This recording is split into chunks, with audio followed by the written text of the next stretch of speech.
commencer, hein. Très bien. Alors, on va commencer notre... Nous avons accepté de faire ce cours et on l'attend avec impatience. Merci beaucoup. Voilà. Donc, on va commencer notre cours. Donc, et comme on l'a indiqué dans le sujet sera donc sur la faute de Adam et Chava, mais plus précisément, essayer de comprendre véritablement ce qu'est l'art de la connaissance du bien et du mal. Parce qu'en vérité, c'est un très très très grand mystère. Je peux dire sans la moindre hésitation que ça fait des millénaires que les commentaires essayent, bien sûr, chacun donne une explication, mais on sent qu'eux-mêmes ont du mal à véritablement définir qu'est-ce qu'il y a de mal dans cet arbre-là. Dit d'une manière très simple. Connaître le bien et le mal. Qu'est-ce qu'il y a de mal à connaître le bien et le mal? Au point que la punition est la mort. Le jour où vous mangerez de cet arbre-là, vous mourrez. Mais on n'est pas des animaux, on n'est pas des robots, on n'est pas des ordinateurs. En plus, d'après tous les commentaires, la raison profonde pour laquelle l'homme a été créé, c'est afin d'avoir ce qu'on appelle le libre arbitre. Donc, s'il n'y a pas de bien et de mal, s'il n'y a pas la connaissance du bien et du mal, comment voulez-vous que je puisse exercer mon libre arbitre? Mais en vérité, comme vous allez vous en apercevoir au fur et à mesure du cours, bien qu'on va faire quelques détours avant de revenir à cet arbre-là, en vérité, pour l'instant, j'ai parlé, ou plutôt j'ai traduit en français. Et je l'ai fait exprès, parce que selon ma traduction, l'art de la connaissance du bien et du mal, je reviens sur la question, mais qu'est-ce qu'il y a de mal à savoir ce qui est bien et ce qui est mal? Au contraire, l'homme n'a été créé que pour savoir ce qui est bien et mal. Mais en vérité, j'ai traduit en français. Et malheureusement, comme dans la plupart des traductions, et il y a une falsification totale du véritable sens de cet arbre-là, tel que je vais l'expliquer dans quelques instants. Je l'ai fait exprès, comme vous allez vous en apercevoir, pour montrer et prouver une fois de plus, comme le disent nos maîtres, que dans le Talmud, nos maîtres disent que la première fois que la Torah a été traduite, c'était en grec à l'époque, une obscurité est descendue dans le monde, plus forte encore que celle qui est descendue au moment de la faute du veau d'or. Et les commentaires expliquent qu'à partir du moment où tu traduis la Torah et tu l'étudies, tu essayes de la comprendre dans la langue traduite, tu passes complètement à côté du sens réel de la Torah et parfois même tu en arrives à falsifier totalement le sens sans t'en rendre compte. Et c'est ce qu'on va prouver dans quelques instants. On va prouver que cet arbre-là n'est pas du tout l'arbre de la connaissance du bien et du mal, mais c'est tout le contraire comme on va le voir. Mais je voudrais d'abord faire un détour et revenir au premier jour de la création, ainsi qu'au jour de la création de l'homme et de la femme. Vous savez toutes que, normalement, à la fin du premier jour, on aurait dû dire « Vayi erev, vayi boker, yom rishon ». Pourquoi? Parce que le deuxième jour, il est dit « yom sheni », deuxième jour, troisième jour « yom shlishi ». Donc, si on veut garder la structure grammaticale, normalement, le premier jour aurait dû s'appeler Yom Rishon, premier jour. Or, il n'est pas dit Yom Rishon, il est dit Yom Echad. Vayi erev, vayi boker, Yom Echad. Et tous les commentaires se posent bien sûr la question, pourquoi n'a-t-on pas dit Yom Rishon? Pourquoi dit-on Yom Echad, qui signifie le jour de l'unité?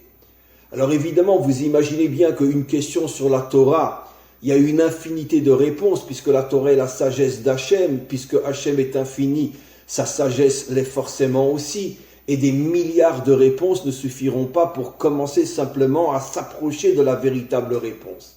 Mais on va en choisir une parmi des milliards possibles. Que signifie l'unité du premier jour? Vayi erev, vayi boker. Alors certains commentaires expliquent que là, la Torah veut nous transmettre un message extraordinaire.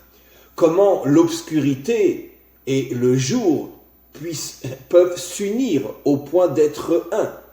Alors évidemment, on est dans la Torah et surtout dans le récit de la création, comme l'expliquent les commentaires, qui peut imaginer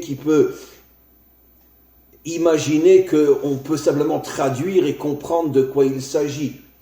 toute la Torah est codée. Et à combien plus forte raison le récit de la création, au point que Nachmanide, le Ramban lui-même, au tout début de son commentaire sur la Torah, se pose la question, mais pourquoi la Torah a commencé avec le Maaseh Bereshit, puisque de toute façon, personne ne peut comprendre exactement ce que la Torah veut nous transmettre. Tout est archi codé dans ce récit de la création.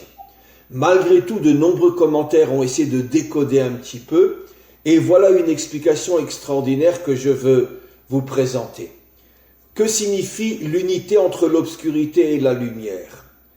Alors, avant de répondre à cette question, je vais passer à un autre endroit dans le récit de la création lui-même. Je vous laisse un petit peu sur votre faim, mais après on va tout expliquer. Où on parle aussi d'unité. C'est au sujet de la création de l'homme et de la femme. Il est dit « Alken ya'azov ish et aviv et imo vedavak beishto veiyu lebasar echad » Ainsi l'homme abandonnera son père et sa mère, il se collera à sa femme et ils ne seront qu'un seul être. Je traduis Bassar par être parce que c'est ça le sens réel de la traduction. Ils ne seront qu'un seul être, Bassar Echad. Et les commentaires posent une question, mais comment ils peuvent être Echad? Puisque la femme a été créée pour être Ezer, c'est vrai, elle est là pour aider, mais de quelle manière elle aide? Ezer Kenegdo. Elle aide en allant à l'encontre de son mari. À l'encontre, je n'ai pas dit qu'elle prend une marmite et qu'elle lui tape sur la tête. Mais elle n'est pas là pour être à ses petits services. C'est pas sa boniche. La vraie femme a le droit d'exprimer ce qu'elle est. Elle a le droit d'exprimer ses pensées. Elle a le droit d'exprimer son caractère. Et même si parfois son attitude s'appelle Kenegdo, elle va contre son mari. Encore une fois, nos maîtres essayent de comprendre. Alors comment qu'ils peuvent être Echad si Hachem l'a créé pour être Kenegdo? La réponse est à la fois extrêmement profonde, mais en même temps extrêmement simple. C'est qu'en vérité, l'homme et la femme sont là pour se compléter. Qu'est-ce que signifie Kenegdo? Je vais contre toi, mais pas dans le but de te faire du mal, pas dans le but de te détruire, dans le but de te changer, dans le but de t'améliorer. Parce que, comme disent nos maîtres, un homme seul n'est pas un homme. Un homme seul, disent nos maîtres, est aveugle. C'est dans le Talmud, un homme seul est aveugle. La femme est appelée la lumière des yeux de son mari. Adam she'en lo isha en lo simcha. Un homme qui n'a pas de femme n'a pas de joie. Nos maîtres vont plus loin encore. Adam she'en lo isha en lo Torah. Même la Torah, il ne l'a pas. Même s'il étudie toute la journée, s'il n'est pas marié, il n'a pas de Torah. Et les commentaires essayent de comprendre, que je ne comprends pas. Et s'il étudie 24 heures sur 24, il n'a pas de Torah, s'il n'est pas marié? Non, il n'a pas de Torah. Pourquoi? Parce que il est encore imparfait. Puisque seule la vie avec l'autre, et en particulier l'épouse, va me permettre de m'améliorer, de me transformer, de me changer et de devenir un homme véritable. Parce que l'épouse, justement, en n'étant pas uniquement ma boniche, en s'opposant des fois à ce que je suis, va m'aider à réfléchir, à prendre conscience de mes faiblesses, de ma petitesse, de tout ce qui me manque. Et elle est là pour m'apporter ce qui me manque. Et bien sûr, vice-versa. Bien sûr que si la femme est présentée comme étant une aide parce qu'elle va à l'encontre de son mari, évidemment que c'est vrai aussi pour l'homme par rapport à l'épouse. Mais quelle est la conclusion de cette explication? Comment ils deviennent un? Au début, il y a des frictions. Au début, il y a des tensions. Au début, il y a des querelles. Parce que ni l'un ni l'autre ne se connaissent. Mais quand l'un et l'autre comprennent que toutes ces tensions entre eux ont pour but d'aider chacun à s'améliorer, à se transformer, à se compléter, c'est comme ça qu'après ils fusionnent et ils deviennent un. Parce que l'homme comprend qu'il a besoin de son épouse pour recevoir tout ce qui lui manque, et l'épouse comprend qu'elle a besoin de son mari pour recevoir tout ce qui lui manque. Donc on comprend que qu'est-ce que c'est la notion d'unité? C'est pas, comme je dis souvent, l'homme et la femme ne vivent pas l'un à côté de l'autre. Ils doivent vivre l'un avec l'autre. L'un avec l'autre. Et pas l'un à côté de l'autre. Comme malheureusement aujourd'hui dans le monde occidental, c'est devenu pratiquement la règle. Bonjour ma chérie, comment ça va? Et t'as bien travaillé? Oui, bon, tac, tac, tu m'as fait à manger, merci. Puis on se met devant la télé, puis il n'y a rien. Chacun vit l'un avec à côté de l'autre. Mais rares sont les couples qui vivent l'un avec l'autre. Et ça, c'est l'unité, où on fusionne parce qu'on se complète et on accepte que chacun agisse sur l'autre afin de le transformer. Alors maintenant, revenons à au premier jour de la création. Pourquoi il est dit Echad? Parce que justement, l'obscurité et la lumière se complètent. Et je vais expliquer d'une manière qui est très très simple. Si l'homme ne vivait que dans la lumière, c'est-à-dire s'il ne vivait que dans le bien, que dans la réussite, si tout était parfait, mais l'homme se perdrait complètement. Oui, je le répète et je vais apporter quelques exemples. L'homme finalement sombrerait dans la passivité, comme un fils de milliardaire qui n'a pas besoin de travailler, que son père lui donne tout. Et il va devenir un voyou, il va devenir un n'importe quoi. Parce qu'il ne fait pas d'efforts, il ne se bat pas contre les épreuves, il ne se prend pas en main. Et donc tout est facile pour lui. Il est né dans une famille de milliardaires, dès l'âge de 18 ans il roule en Mercedes, et il a son avion personnel, et toute sa vie devient de la luxure et du n'importe quoi. Parce que seules les difficultés, seule l'obscurité nous permet de devenir véritablement un homme. Donnons un exemple simple, je le dis toujours à moitié en plaisantant. Mais tout celui qui fera l'effort de comprendre ce que je dis comprendra que véritablement, ce que je vais dire est véritablement vrai.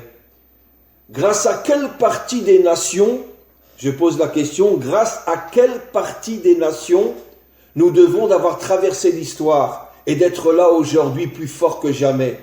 Toutes les grandes civilisations qui étaient des milliards de fois plus puissantes que nous ont toutes disparu. Où sont les Égyptiens? Où sont les Babyloniens? Où sont les Perses? Où sont les Grecs? Où sont les Romains? Où sont-ils, ces civilisations qui étaient d'une puissance au-delà même des rêves? La puissance des Romains, la puissance d'Alexandre le Grand, la puissance de Nabucodonosor. Où sont-ils aujourd'hui? Dans les cimetières de l'histoire. Et le petit peuple juif est toujours là. Et je pose la question qui va peut-être vous surprendre, grâce à quelle partie des nations nous sommes là? Je ne dis pas que c'est la seule raison, évidemment, qu'on est là parce que Hachem nous a protégés de la disparition totale. Mais dit d'une manière beaucoup plus terre à terre, beaucoup plus concrète. Grâce à quelle partie des nations? Vous voulez que je vous le dise? Grâce aux antisémites. Et oui, pourquoi grâce aux antisémites? Mais on le voit jusqu'à aujourd'hui. Dans tous les pays où les Juifs ont le confort, ont la liberté, ont l'argent, ont la réussite, ont le bonheur, 80% s'assimilent et disparaissent. Regardez ce qui se passe aux États-Unis. On a à plus de 80% d'assimilation aujourd'hui. 80% d'assimilation. Pourquoi? Heureux comme un Juif en Amérique. Enfin, jusqu'à ce que reviennent les démocrates, mais en tout cas pour l'instant. Heureux comme un Juif en Amérique. Pourquoi le pays, avant la Shoah, où il y avait le plus d'assimilation, c'était l'Allemagne? Regardez l'histoire et vous comprendrez peut-être le lien entre... Je ne veux pas trop insister. Mais parce que l'Allemagne est le premier pays d'Europe qui a ouvert ses portes aux Juifs. Un Juif sur deux était avocat à Berlin. Je veux dire, non, un avocat sur deux, excusez-moi, était Juif à Berlin avant la Shoah. Un avocat sur deux. Les Juifs avaient une vie, et donc ils ont commencé à fréquenter des non-juifs, à se marier avec des Allemandes, et voilà, le pays le plus assimilé avant la Shoah. Pourquoi? C'est pas seulement lié aux Juifs, c'est lié à la nature humaine. Quand je n'ai plus de combat, quand je n'ai plus d'épreuves, quand je n'ai plus des situations qui m'obligent à chercher au plus profond de moi des forces qui vont faire de moi un héros et un guerrier, eh ben je me laisse aller et je sombre dans la nullité. Donc le jour a besoin de la nuit. C'est-à-dire que la facilité a besoin des obstacles et des épreuves. Et quand le jour comprend qu'il a besoin de la nuit, alors ils arrivent à s'unir. Parce que j'ai besoin de toi. Mais aussi la nuit a besoin du jour. Pourquoi la nuit a besoin du jour? Parce que si on n'était que dans les épreuves, que dans la souffrance, on ne pourrait pas tenir non plus. Donc on a besoin de temps en temps d'un moment de bonheur, de joie, de facilité, parce qu'on ne peut pas vivre tout le temps dans les épreuves. Donc en vérité, les deux se complètent. L'homme a besoin de moments faciles et l'homme a besoin de moments durs. Et les deux ensemble, réunis, permettent à un homme de devenir un véritable homme. S'il n'avait que la nuit, il sombrerait dans le désespoir. S'il n'avait que le jour, il sombrerait dans la nullité. Et donc l'union des deux, Vayi Erev, Vayi Boker, Yom Echad. Qu'est-ce qu'on voit de ces deux choses que j'ai rapportées? La relation entre l'homme et la femme qui est appelée Echad, et la relation entre les épreuves et la facilité qui aussi est appelée Echad. Qu'est-ce qu'on voit de là?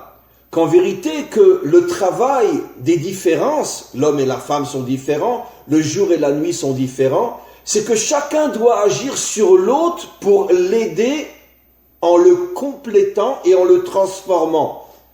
Le jour agit sur la nuit en ne permettant pas à la nuit de me faire sombrer dans le désespoir jusqu'à me suicider. La nuit agit sur le jour en me rappelant constamment que la facilité est dangereuse et que tu as besoin d'épreuves pour devenir un homme authentique. Et donc chacun agit sur l'autre et chacun, comme au niveau de l'homme et la femme, ils ne vivent pas l'un à côté de l'autre, mais ils vivent l'un avec l'autre. Une vie authentique, c'est une vie de jour et de nuit. Un couple authentique, c'est un couple où les tensions se transforment en véritable fusion. Parce que chacun comprend que sans l'autre, il n'est rien. Alors maintenant, on va arriver à l'arbre de la connaissance du bien et du mal, qui est la plus mauvaise de toutes les traductions possibles. Et je vais l'expliquer et vous le prouver. Qu'est-ce que veut dire le mot da'at? Le mot da'at, que en français on traduit par connaissance, qui est une erreur terrible. Le mot da'at, on le voit pour la première fois dans la Torah, au sujet de l'union entre l'homme et sa femme. Vayeda Adam et Chava Ishto. C'est-à-dire que la Torah utilise le mot da'at pour parler de l'union. D'ailleurs, vous remarquerez qu'en français aussi, on dit la même chose. Il a connu sa femme, il a connu cette personne. C'est une manière pudique de faire allusion à ce que tout le monde comprend. Mais en tout le cas, le makor, la racine, c'est dans la Torah elle-même, Vayeda Adam et Chava Ishto. Ils se sont finalement unis. Alors maintenant, qu'est-ce que ça veut dire Etz Ada'at Tov Vera? C'est l'union entre le Tov et le Ra. Et je vais bien sûr décrypter dans quelques instants et vous allez voir, c'est incroyablement profond et juste aussi. Donc un arbre, évidemment c'est pas un arbre, c'est un code, une notion où le bien et le mal sont ensemble, mais le bien reste bien et le mal reste mal. C'est-à-dire que ni l'un ni l'autre n'essaye de changer l'autre. Le bien n'essaye pas de changer le mal, comme je vais vous le prouver par la suite, et le mal n'essaye pas de changer le bien. Ils vivent l'un à côté de l'autre, ils sont d'une certaine manière unis, puisque là où vit le bien se trouve aussi le mal, là où se trouve le mal se trouve aussi le bien, mais personne, il y a une sorte d'accord entre eux, que personne n'essaye de changer l'autre. Mes amis, le décodage de l'arbre, du bien et du mal, c'est toute l'histoire humaine. Toute l'histoire humaine jusqu'à aujourd'hui. Donnons un exemple. D'accord ? Je vis dans un monde où il y a énormément de mal autour de moi. Énormément de débauche, énormément d'idolâtrie, énormément de corruption. Et le mal est même majoritaire par rapport au bien. Mais moi je vis dans ce monde, et quelle est ma seule préoccupation? Pour la grande majorité des gens bien, construire mon couple, ma famille, mes enfants, leur donner une bonne éducation. Maintenant, est-ce que j'essaye de sortir de ma bulle de bien et d'essayer de me battre à l'extérieur afin de changer le monde et de l'améliorer? Non. Le mal ne me dérange pas et moi je ne le dérange pas. D'accord? Un exemple clair, je vis en France, D'accord? Enfin, pourquoi je dis enfant? Je vis en Israël, d'accord? Moi, je mange kasher, moi, j'étudie la Torah, moi, mes enfants ont une bonne éducation, moi, je prie tous les jours 3 fois par jour, mais mon voisin, parce que pas tous ceux qui sont pratiquants vivent dans des ghettos orthodoxes, il y en a plein, et même la majorité d'ailleurs des pratiquants en Israël vivent dans des endroits où le voisin peut être très bien quelqu'un qui mange à Kippour. Est-ce que ça me vient à l'idée d'essayer de lui parler, de le raisonner, de lui faire comprendre que peut-être tu sais, etc. Ben non, attends, je suis suffisamment préoccupé par mes propres soucis, mon travail, ma femme, mes enfants, ma relation avec Hachem, j'ai pas le temps de m'occuper des autres. Donc tu peux avoir sur le même palier le bien et le mal. Le mal, pas dans le sens, mais le mal par rapport, en tout cas, à la halakha. Quand on sort en même temps, comment ça va, bonjour, etc., un petit sourire, mais chacun vit dans son monde. Et personne n'essaye de changer l'autre. Le mal n'essaye pas de demander au bien de ne pas manger kasher, et le bien n'essaye pas de demander au mal de manger kasher. Je prends un exemple où les mots bien et mal ne sont pas tout à fait justes, parce que quelqu'un peut ne pas manger kasher et est un homme extraordinaire. Je parle d'un juif, bien sûr. Simplement, il n'a pas eu d'éducation, il ne sait pas.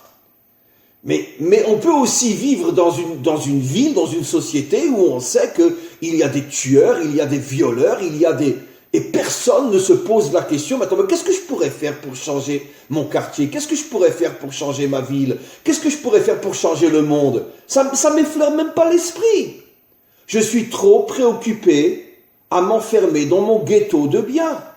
J'ai pas le temps, j'ai pas envie de m'occuper des autres. C'est ça la mort.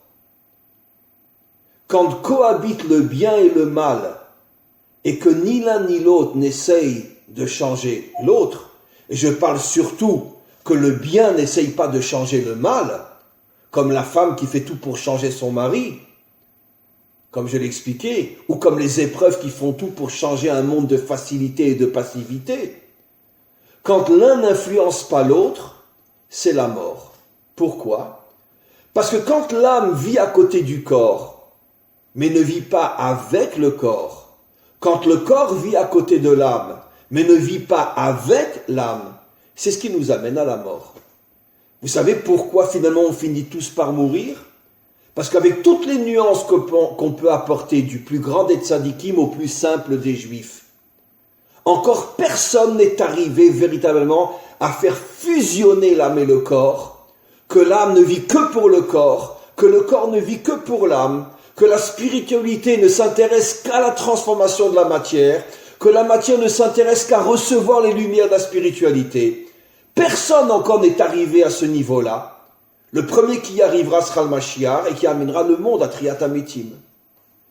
Mais pour l'instant, avec toutes les nuances, bien sûr, on ne va pas comparer le Baal Shem Tov à des gens comme nous. Mais même au niveau du Baal Shem Tov, qui est malgré tout mort et a été enterré, personne n'est arrivé encore à faire fusionner l'âme et le corps, au point qu'ils deviennent un. Et c'est pour ça qu'au bout d'un certain nombre d'années, ils se séparent. L'âme remonte tout en haut et le corps descend tout en bas. Et bien c'est ça, l'arbre du bien et du mal. Je ne traduis plus par connaissance. La vraie traduction, c'est l'arbre où cohabitent l'un à côté de l'autre le bien et le mal. Ça, c'est la vraie traduction que jusqu'à aujourd'hui, aucun traducteur n'a traduit comme ça. L'arbre de la cohabitation du bien et du mal, c'est-à-dire que l'un vit à côté de l'autre, mais personne n'essaye de changer l'autre. Et ça, c'est la mort.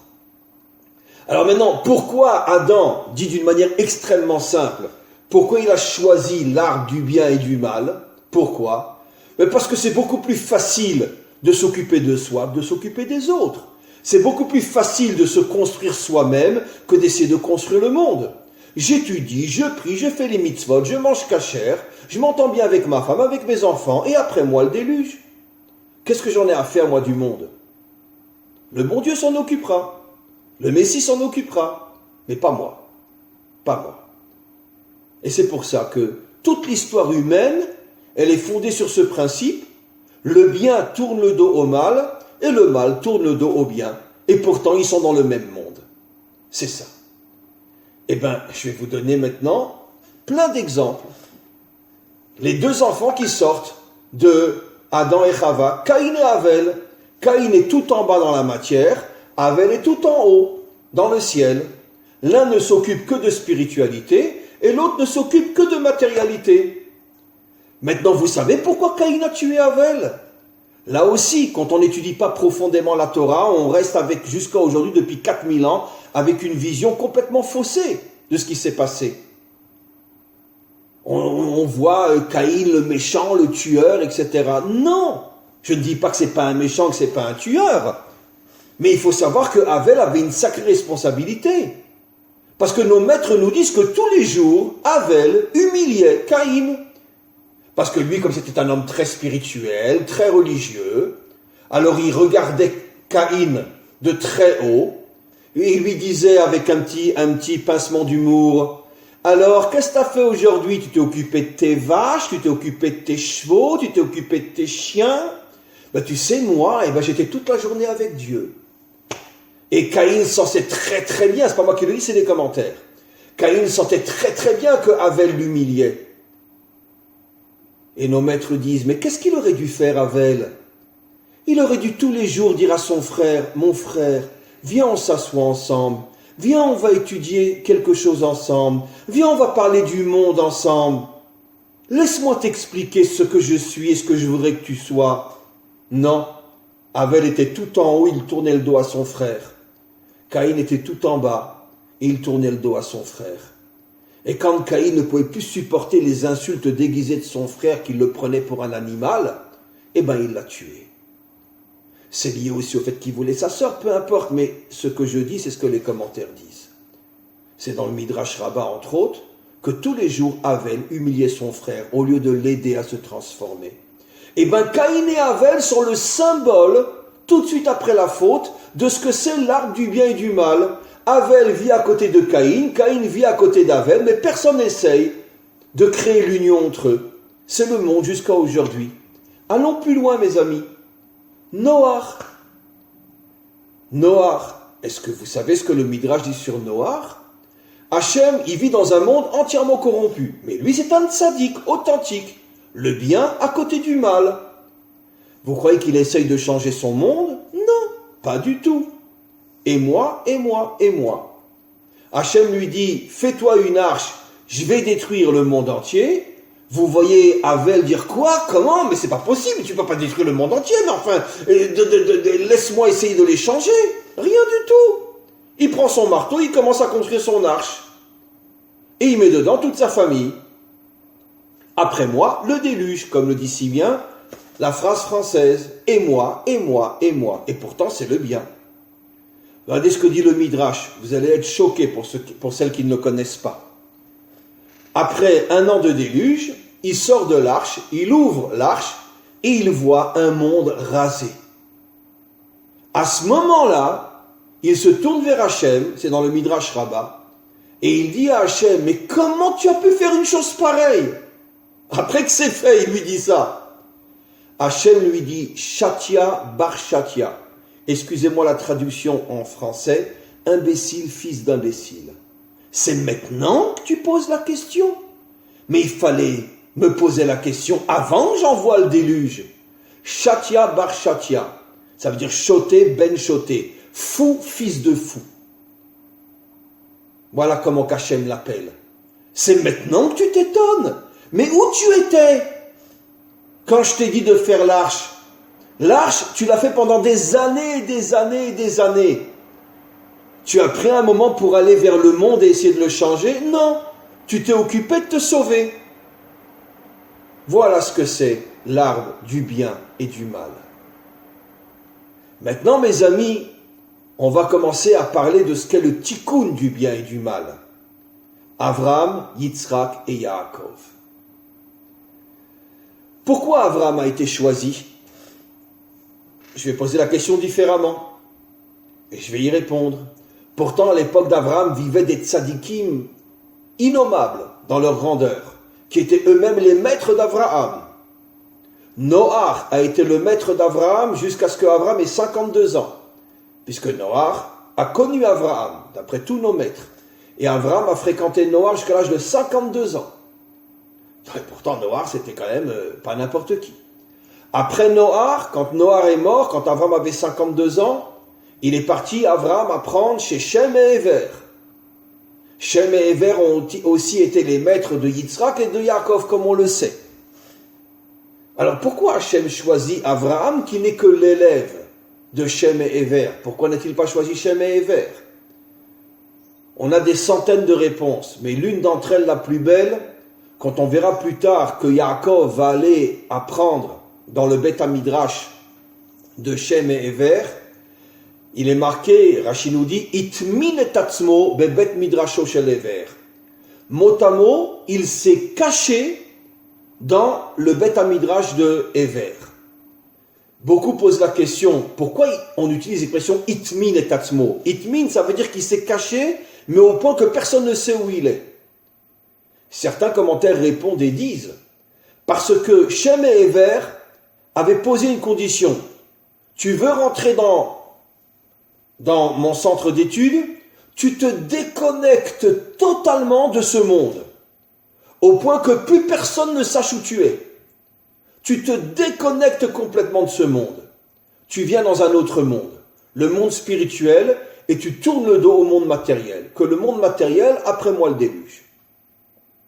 Bon, Avraham, Isaac et Yaakov n'avaient pas le choix. Il n'y avait que eux qui étaient des maîtres spirituels à cette époque-là. Mais ils ont compris pourquoi Hachem ne les a pas choisis, eux. Parce que eux étaient complètement indifférents par rapport à toute la méchanceté qu'il y avait dans ce monde. Ils se cachaient dans une bulle spirituelle et ils laissaient le monde aller à la catastrophe. Et vous savez, mes amis, pourquoi Abraham a été choisi? Il est le premier, le seul, depuis la création du monde, qui a eu le courage de s'attaquer au mal. Il a cassé toutes les idoles de son père, il a été jeté dans la fournaise, mais aussi, il était le plus grand ennemi de Nimrod. Abraham a connu et a vécu la tour de Babel. Et le seul qui s'est opposé à Nimrod, Nimrod qui veut dire celui qui se révolte contre Hachem, le seul qui a eu le courage, en risquant sa vie à de nombreuses reprises, de se battre contre Nimrod et contre ce projet de chasser Dieu de ce monde, le seul qui a eu le courage, c'est Abraham. Nos maîtres nous disent, vous savez pourquoi Abraham a été choisi? Parce que bien que c'était l'élève de Shem, il était très différent de Shem. Shem était enfermé dans un monde illusoire, déconnecté de ce monde. Mais Abraham a compris que la raison pour laquelle l'homme a été créé, c'est pas pour que le bien vive à côté du mal, mais que c'est pour que le bien transforme le mal. Et il s'est battu contre Nimrod. Mais il a fait encore beaucoup plus que ça, mes amis. Vous savez que le fameux Eliezer, le serviteur d'Abraham, qui est arrivé à un niveau, Abraham lui donnait tous les jours la leçon de Torah, et c'était lui le Rosh Yeshiva qui enseignait à des milliers d'élèves.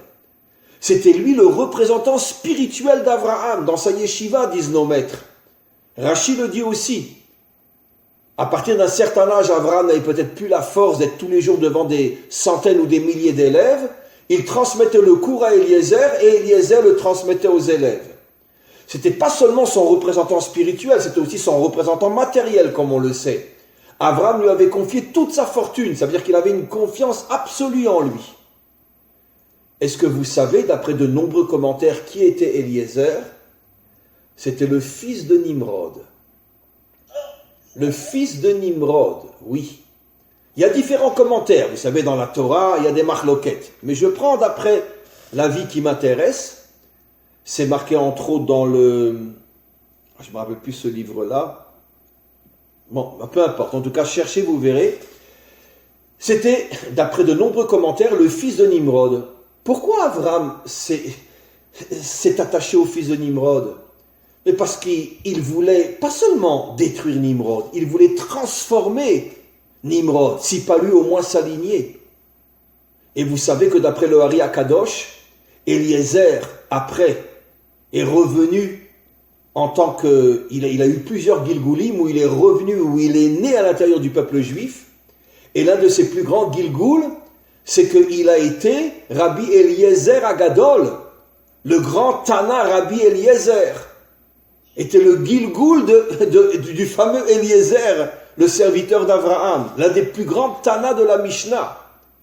Il est revenu en étant un géant de la Torah, qu'on appelle Rabbi Eliezer Agadol. Donc Abraham est arrivé à changer complètement le fils de Nimrod et à le ramener vers le bien. Et vous savez, pendant des années, il l'a changé. Mais quand il est arrivé à le changer complètement, au moment du mariage de Yitzhak et de Rivka, nos maîtres disent que Abraham savait parfaitement où se trouvait Rivka, dans quelle rue, quel numéro de rue, dans quelle maison. Et il envoie Eliezer sans rien lui donner comme renseignement, sans rien lui donner. Vas-y, va dans le pays duquel je viens et trouve la fille. Ni il lui dit le nom, le prénom, la ville, la rue. Mais pourquoi? Mais aide-le. Parce que Eliezer lui-même, il avait une fille qui était une grande tzadékette et il voulait que Yitzhak épouse cette fille. Et Abraham a vu que là, c'est le test suprême pour casser toute la clipa, tout l'ego qu'il y a dans Eliezer et en faire un vrai tzaddik. Il lui a dit, va. Et on va voir s'il va revenir. Il dit, j'ai pas trouvé, tu m'as donné aucun renseignement, j'ai pas trouvé. Non, il a prié pour trouver et il a trouvé. Et à ce moment-là, il est sorti complètement de l'impureté de son père et il est rentré totalement dans la pureté du Ham Israël, au point de devenir l'un des plus grands Tana de toute l'histoire d'Israël, Rabbi Eliezer Agadol, d'après le Hari HaKadosh. Donc on voit que Abraham a eu le courage d'essayer de transformer le mal et il a réussi avec le fils de Nimrod. Parlons de Yitzhak. Vous savez que Ishmaël a fait Teshuvah. Au moment de la mort d'Abraham, Ishmaël a laissé passer Yitzhak devant lui pendant tout l'enterrement. Et de là, Rashi nous apprend que Ishmaël a compris la grandeur de Yitzhak, qui était pourtant son cadet, et il lui a dit, passe devant moi. Mais comment? Pourquoi il a fait Teshuvah? Parce que toute sa vie, Yitzhak a gardé le contact avec Ishmaël et il lui parlait jusqu'à ce qu'il arrive à le transformer. D'où on le sait, entre autres, vous remarquerez que quand Rivka revient avec Eliezer, à ce moment-là, on nous dit que Yitzhak se trouvait dans les champs. Et Rashi nous dit, il revenait de l'endroit où se trouvaient Agar et Ishmaël. Et les commentaires expliquent que très souvent, il allait là où étaient Agar et Ishmaël, dans le but de parler à son frère et dans le but de le transformer. Au point que finalement, au moment de la mort d'Abraham, Ishmaël a fait complètement de tchouva, et quand Ishmaël lui-même est mort, les mots qui sont utilisés, nous fait remarquer Rashi pour parler de sa mort, sont les mêmes mots qui sont utilisés pour tous les grands tzadikim de la Torah, Abraham, Yitzhak, Yaakov, Moshe, etc., pour nous dire qu'il a fait une teshuva totale. Grâce à qui? Yitzhak. Abraham et Yitzhak ont commencé à faire le tikkun de l'arbre du bien et du mal. Je ne suis pas un bien qui vit à côté du mal, je suis un bien qui transforme le mal.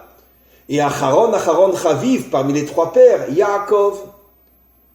Yaakov a récupéré une partie du bien de Esav, je vais vous le prouver dans quelques instants.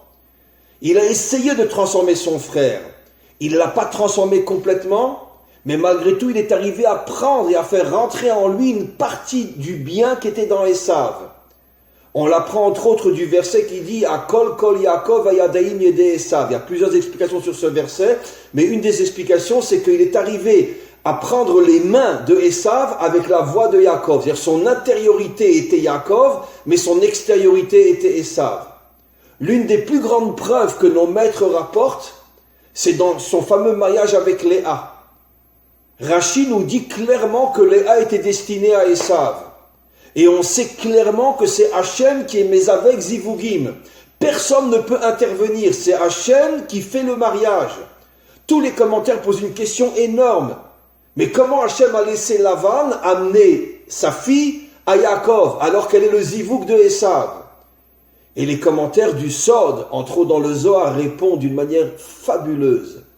Parce que comme Yaakov avait récupéré une partie de Esav, et je vais expliquer encore plus, ce qui fait qu'en vérité, il avait un petit peu de Esav, le bon côté de Esav en lui, et donc Léa ne s'est pas mariée avec Yaakov, elle s'est mariée avec le côté Esav qui était dans Yaakov, et Rachel, elle, s'est mariée avec Yaakov. Ce qui veut dire qu'en vérité, chacune des deux femmes a retrouvé la partie qui lui correspondait. Léa n'a pas été avec le vrai Esav, parce que lui, il était à ce moment-là très mauvais, mais une bonne partie de lui était rentrée dans Yaakov, et Léa a épousé la bonne partie de Esav. Et Rachel a épousé Yaakov lui-même, comme elle est appelée Eshet Yaakov. C'est la seule qui est appelée l'épouse de Yaakov. Donc, on voit que Yaakov, lui aussi, toute sa vie, a travaillé pour récupérer Esav. Il a commencé. Et vous savez ce que le Ari Akadosh nous apprend? C'est qu'après, le bon côté de Esav qui était dans Yaakov, il va revenir chez le roi David. C'est pour ça que quand Shmuel a vu David, c'est explicite dans le Nach, il a dit à Hachem, quoi? Tu veux nommer Esav sur mon peuple? Hachem lui a dit, non, il ressemble à Esav, mais lui c'est le bon côté de Esav. Et donc, lui peut devenir roi d'Israël. Et il est devenu le modèle du juif le plus authentique, alors qu'il était le Gilgoul du bon côté de Esav. Et le Ari Akadosh va encore plus loin. Le Mashiach lui-même sera le Gilgoul du bon côté de Esav que Yaakov avait récupéré. Et n'oublions pas combien de tzadikim sont sortis du bon côté de Esav. Rabbi Meir, entre autres. Onkelos, entre autres. Ça veut dire que les plus grandes lumières d'Israël, David, Mashiach, Rabbi Meir, le maître de la lumière, Onkelos, le traducteur de la Torah, dans le bon sens du terme, tous sont des descendants de Esav, grâce à qui? Yaakov. Et Acharon Chaviv, Moshe Rabbeinu lui-même, regardez la vie de Moshe Rabbeinu. C'est quelqu'un qui vit à côté du mal, mais pas du tout. C'est quelqu'un qui vit pour transformer le mal. Et des fois, quand il faut se battre, il se bat contre le mal. La première fois qu'il sort voir ses frères, il voit un Égyptien qui frappe un Juif, il le tue. Il est dénoncé par Datan et Aviram, comme vous le savez. Et vous n'êtes pas choqués de voir qu'il les a acceptés au moment de la sortie d'Égypte, mais ils t'ont dénoncé, ils t'ont mis en prison. Tu as failli être décapité, comme disent nos maîtres. Comment tu les acceptes au moment de la sortie d'Égypte? Et au moment de la révolte de Korah, il envoie des messagers pour les raisonner. Mais arrête! Non. Parce que Moshe a compris que depuis la faute de Adam, comme l'ont compris Abraham, Isaac et Yaakov, le vrai travail d'un juif, c'est de transformer le mal en bien. J'y arrive pas, mais au moins j'essaye. Avec Datan et Aviram, ça n'a pas marché, mais au moins il a essayé. Après, quand il a fui l'Égypte, disent nos maîtres, dans la Torah chez Béalpé, il est parti en Afrique. Il a passé 60 ans de sa vie à libérer des peuples opprimés, des peuples esclaves, des tyrans et des dictateurs qui dominaient ces peuples-là. Puis après, il arrive à l'âge de 80 ans, il arrive à Midian. Il voit les bergers courir après les filles de Yitro. À 80 ans, il se bat contre eux, il arrive à les chasser. Et Acharon Chaviv, il fait faire teshuva au pape de l'époque. Yitro, c'était le pape de l'époque. Et il prend sa fille en mariage. Mais enfin, tu ne peux pas te marier avec une juive, tu vas te marier avec la fille du pape. Pourquoi? Au point que la parcha du don de la Torah porte le nom de Yitro. Qu'est-ce qu'on voit de Moshe? Toute sa vie, il se bat pour ramener l'obscurité vers la lumière, ramener le mal vers le bien. Ça, c'est le tikkun du Etz Hadat Tov Vera. C'est ça le tikkun. Et toute la Torah ne parle que de ça. Quand on sait la lire, quand on sait la comprendre, on s'aperçoit que finalement, tous ceux qui nous ont fondés, nos pères, nos mères, tous ceux qui nous ont fondés, je vais juste prendre l'exemple d'une mère. Et là aussi, combien de gens passent complètement à côté et n'ont rien compris. Sarah qui dit à Abraham, chasse Agar et Ishmaël. Alors évidemment, beaucoup s'étonnent. Maintenant que tu as un enfant, ça y est, tu les mets à la porte. C'est pas joli ça, Sarah, franchement. C'est toi qui dis à ton mari de prendre Agar, Il a un enfant avec elle, et maintenant que tu as reçu Yitzhak, tu mets tout le monde à la porte. C'est pas très joli ça. Mais en vérité, qu'est-ce que nous révèle la Torah, expliquée par nos commentaires? Nous révèle une chose absolument incroyable. C'est qu'en vérité, pourquoi Sarah elle a fait ça? Parce qu'elle savait qu'en mettant Ishmaël dans la difficulté, c'est comme ça que finalement un jour il ferait teshuva. Et nos commentaires expliquent que la raison profonde cachée, à part l'intervention de Yitzhak, la raison profonde cachée pour laquelle Sarah a chassé Ishmaël, c'était pour le mettre dans une vie à ce point difficile qu'il devrait se prendre en main, et en se prenant en main, le bon côté que son père a mis en lui ressortirait un jour et il ferait teshuva. Finalement, qui a sauvé Ishmaël? Au niveau de la source, c'est Sarah. Vu de l'extérieur, elle le met dehors. Mais quand on comprend ce qui s'est passé, elle l'a sauvé. Il a fait teshuva. Donc on voit que... Et pareil pour Rivka avec Yaakov et Esav, etc. C'est toujours le même schéma. Toute la Torah est construite sur le modèle de la réparation du Etz Hadat Tov Vera. Ne sois pas quelqu'un qui vit à côté du mal, sois quelqu'un qui agit pour changer le mal. Même si tu ne le changes que d'1 millimètre, même si tu n'apportes qu'un grain de sable, mais fais quelque chose. Et ça, c'est la définition d'un juif authentique. Et qu'est-ce que fera le Mashiach? Le Mashiach va faire le tikkun des 70 nations. Il va ramener l'humanité tout entière à Hachem. Et pourquoi? Après tout ce que les nations nous ont fait pendant 4 exils, qu'elles aillent se faire voir. Pourquoi tu veux les ramener? Pourquoi? Évidemment, les grands Réchaïm, eux, disparaîtront, mais pas toutes les nations. Mais on aurait pu très bien dire, bon, après tout ce qu'ils nous ont fait, qu'ils aillent se faire voir. Non! Parce que l'homme a été créé pour ramener le mal au bien, pour transformer l'obscurité en lumière. Et ça, c'est notre travail. Et tout celui qui ne le fait pas passe complètement à côté de sa mission en tant que juif. Alors encore une fois, nous ne sommes pas le Mashiach, nous ne sommes pas Moshe, ni Yaakov, ni Yitzhak, ni Abraham. Je ne pense pas que quelqu'un d'entre nous peut prendre le fils de Nimrod et le transformer en plus grand Tana de toute notre histoire. Mais aucun d'entre nous n'est quitte de faire quelque chose dans sa vie où il pourra dire, voilà, j'ai récupéré telle personne, j'ai changé telle personne, je suis arrivé à apporter ma toute petite pierre à la construction du monde. Mais si quelqu'un ne s'occupe que de lui ou de sa famille, et en vérité, il ne s'occupe que de lui, parce qu'en vérité, quand il s'occupe de sa femme et de ses enfants, c'est tout ça pour servir son ego. Même si c'est bien, mais quoi qu'il en soit, c'est et moi, et moi, et moi. Quand quelqu'un ne s'occupe que de lui, il passe complètement à côté de sa mission en tant que Adam, Atem Kruim Adam, comme dit Rabbi Shimon Bar Yochai, vous portez le nom de Adam, et donc puisque Adam a fauté en refusant de transformer le mal, puisque vous êtes appelé Adam, c'est à vous de transformer le mal en bien. Concrètement, mes amis, je voudrais terminer, et le message, encore une fois, je l'ai dit, et je le répète maintenant de manière beaucoup plus concrète, et je terminerai.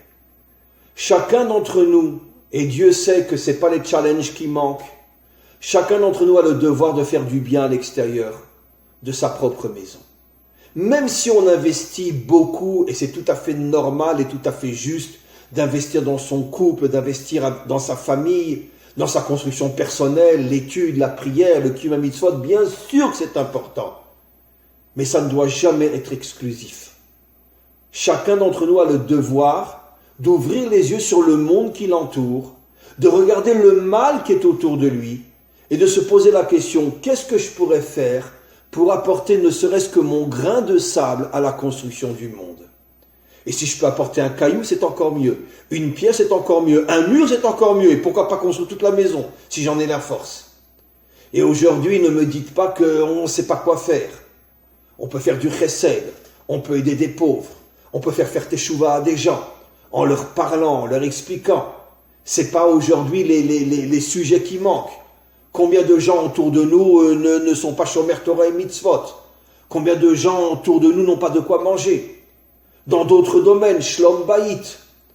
Si quelqu'un se sent la force, un homme ou une femme, d'aider des couples à s'en sortir, mais c'est un devoir suprême que de laisser les couples divorcer. Au contraire, essaye de faire savoir dans ton entourage que si un couple est dans la difficulté, tu es prêt à les aider. Donc il y a des milliers de choses à faire dans ce monde. Aider les couples, aider des familles, aider des gens qui n'ont pas de quoi manger. Et surtout, ramener ceux qui sont éloignés de la Torah. Tout le monde, quel que soit son niveau, a le devoir de consacrer quelques heures par semaine ou quelques heures par mois à ce travail-là. Et c'est ce travail-là, mes amis, qui amènera finalement la délivrance finale. Parce que tant que nous restons enfermés dans notre bulle spirituelle, et tant que nous ne nous occupons que de nous-mêmes, même si ce sont des choses importantes et justes, malgré tout, nous passons à côté du pourquoi de notre existence. Chacun d'entre nous a été créé pour ramener le mal vers le bien. Et c'est pour ça que nous existons.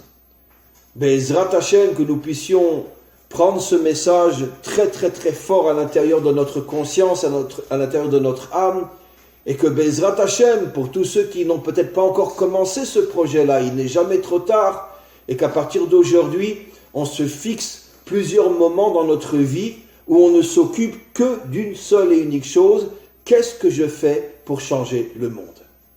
Et si on arrive à ça encore une fois, on sera les véritables guerriers de la délivrance finale. Amen, vechen yehi ratzon. Voilà. Merci beaucoup, Rav.